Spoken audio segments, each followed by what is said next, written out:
In the early 1960s, the chairman of the Joint Chiefs of Staff, alla, concocted a plan for false flag operations as a pretext to invade Cuba and for war with the Soviet Union. In Operation Northwoods, they planned to hijack jets by remote control, crash them, and blame the attack on Cuba. There were many other terrorist attacks they planned to carry out that were contained within the document. One scenario mentioned was the destruction of a U.S. naval vessel that was to be blamed on a foreign power as a pretext for war with any enemy they picked. President Lyndon Baines Johnson went operational with Northwoods on June 8, 1967 during the Six-Day War.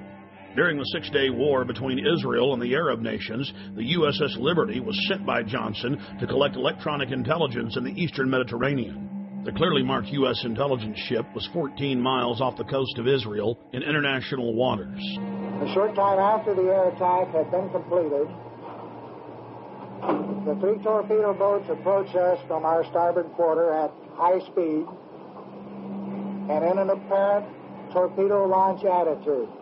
Israeli surveillance aircraft flew low over the ship and clearly identified it as an American vessel. At 2 p.m. that afternoon, the USS Liberty was attacked by 3 Mirage 3 fighter bombers. From the onset of the attack, the fighter bombers were jamming U.S. signals. Not only were they jamming U.S. signals specifically, they were also unmarked, the only unmarked aircraft in Israel's arsenal. The fighter bombers strafed the ships with their cannons, dropped conventional munitions and napalm on the ship, repeatedly from stem to stern. After the Mirages had done their work, the ship was hit by medium bomber Dassault missiles carrying napalm and other munitions like white phosphorus.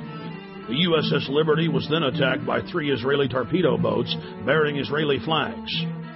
The torpedo gunboats opened fire with high-caliber machine guns and launched torpedoes.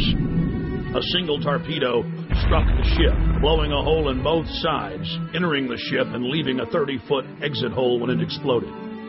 Then the torpedo boats began strafing life rafts in the water, an international war crime. While all of this was happening, the oversized American flag flew clearly above the ship.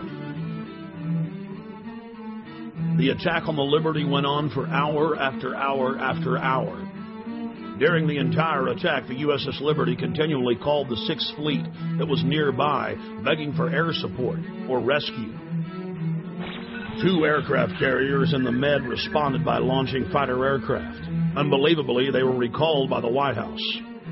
Rear Admiral Geist, then commanding the carriers in the Sixth Fleet, called Washington personally to confirm the recall order. Secretary of Defense McNamara came on the line, and then President Johnson himself told Geist, "I want that goddamn ship going to the bottom. No help. Recall the wings." Imagine being Admiral Geist begging the president to allow you to defend an American ship that's under attack and being told by him that he wants the ship going to the bottom. Despite the fact that the U.S. carriers withdrew their help, a Russian spy ship appeared and witnessed part of the attack. After 3 hours into the attack, the Israelis withdrew because there were witnesses, allowing the damaged USS Liberty to limp to safety. 40 years after the attack on the USS Liberty, we know exactly what happened. I've interviewed former chairman of the Joint Chiefs of Staff, Admiral Thomas Moore. I've interviewed the admirals that were on the line who heard what President Johnson said. I've even talked to the head JAG officer of the Navy who was ordered to falsify the reports and cover up what had really happened. One of the Israeli pilots has gone public as well, saying that 3 times he refused over his radio to headquarters to attack the ship, saying clearly that it was an American ship in international waters and an ally. He was ordered under threat of court-martial to engage the ship. In a nutshell, this is what happened.